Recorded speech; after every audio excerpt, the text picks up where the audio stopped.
جب 2014 میں عمران خان نے دھرنا دیا تھا تو اس وقت اس دھرنے کے پیچھے جو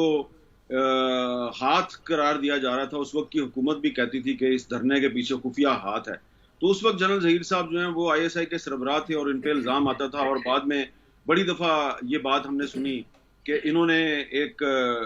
جو بزنس مین ہے ان کے ذریعے کوشش کی کہ نواز شریف صاحب استعفیٰ دے دیں. تو کافی کہانیاں ہیں. اور اس کے بعد پھر ان کے جو ساتھی اس وقت ان کے ساتھ کام کر رہے تھے جو ریٹائر ہو گئے، انہوں نے پھر پرائیویٹلی ہمیں بہت سی باتیں جو ہیں ہمارے سامنے انہوں نے کنفیشنل سٹیٹمنٹس بھی دیں اور بتایا کہ کیا کچھ ہوتا رہا. تو میں صرف یہی کہوں گا کہ اب یہ تو شہباز شریف صاحب کی حکومت ہے. نواز شریف صاحب کی پارٹی جو ہے وہ وکٹم بنی تھی 2014 کے دھرنے کا، اور کچھ جو مسلم لیگ نون کے رہنما جو ہیں انہوں نے جب ان کا ذکر کیا تھا تو اس وقت نواز شریف صاحب نے ان رہنماؤں کے خلاف کارروائی کر دی، جیسا کہ وہ مشاہد اللہ صاحب تھے، انہوں نے ان کا ذکر کیا ایک انٹرویو میں، تو ان کو انہوں نے منسٹری سے فارغ کر دیا تھا. تو مسلم لیگ نون کو اگر کوئی اعتراض نہیں ہے جنرل ظہیر الاسلام صاحب کی سیاسی سرگرمیوں پہ، اور انہوں نے ابھی تک میرا خیال ہے کوئی آواز بلند نہیں کی، تو میں اور آپ کون ہوتے ہیں. لیکن ایز اے جرنلسٹ یہ یقیناً ہمارا رائٹ ہے کہ ہم پوچھیں کہ کیا یہ کہنا درست ہوگا کہ پہنچی وہیں پہ خاک جہاں کا خمیر تھا. آپ نے پی ٹی آئی بنائی، اس کو کھڑا کیا، اور اس کے بعد پھر آپ ریٹائر ہوئے اور واپس آپ ہی اسی پی ٹی آئی میں جا کے اس کے سٹیج پہ کھڑے ہو گئے. اور کیا یہ درست ہے کہ آپ اور آپ کے کچھ دیگر جو ریٹائرڈ دوست ہیں وہ آج کل بہت سی اہم شخصیات سے ملاقاتیں کر رہے ہیں، جوڈیشری کے لوگوں سے ملاقاتیں کر رہے ہیں، بیوروکریٹس کے ساتھ ملاقاتیں کر رہے ہیں، کوئی میڈیا ہاؤسز کے مالکان کے ساتھ ملاقاتیں کر رہے ہیں، اور ان کو بتا رہے ہیں جناب کہ پی ٹی آئی اگر واپس اقتدار میں نہ آئی تو پاکستان کے حالات بڑے خراب ہو جائیں گے. یہ ہم پرانے کٹوں کی بات کر رہے تھے، آپ نے 2-3 نئے کٹے بھی کھول دیے ہیں. اس کے بعد ایک اور میٹنگ ہوئی، تو اس میٹنگ میں انہوں نے ہمیں وزیر اعظم سیکریٹریٹ میں بلا لیا،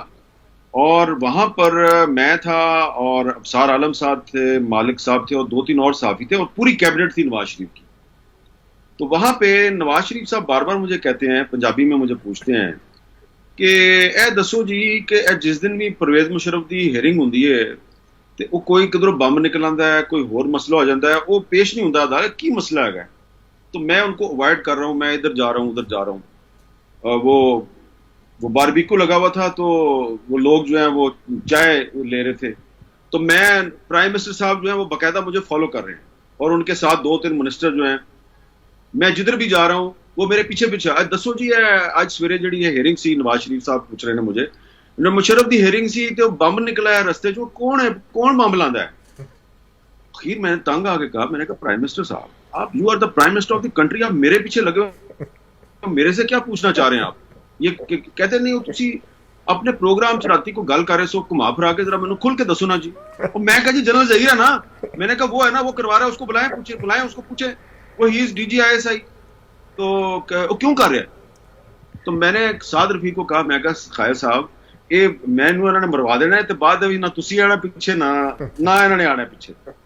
تو میں نے ان کو بتایا کہ جی یہ مجھے باقاعدہ جو ہے، میں نے ان کو اس دن بتایا، میں نے کہا میں نے لکھ کے دیا ہوا ہے اپنی ادارے کی مینجمنٹ کو کہ مجھے روکا جا رہا ہے کہ یہ جو آپ مشرف کے ٹرائل کے حوالے سے اور مسنگ پرسنز کے حوالے سے جو آپ کام کر رہے ہیں یہ نہ کریں، ورنہ بڑے سخت اس کے سنگین نتائج بھگتنے پڑیں گے. میں نے کہا میں نے لکھ کے دے دیا ہوا ہے، اور میں نے اس میں اس کو نامینیٹ کیا کہ اگر مجھے کچھ ہوگا تو یہ بندہ رسپانسبل ہوگا. میں وہاں سے نکلا ہوں،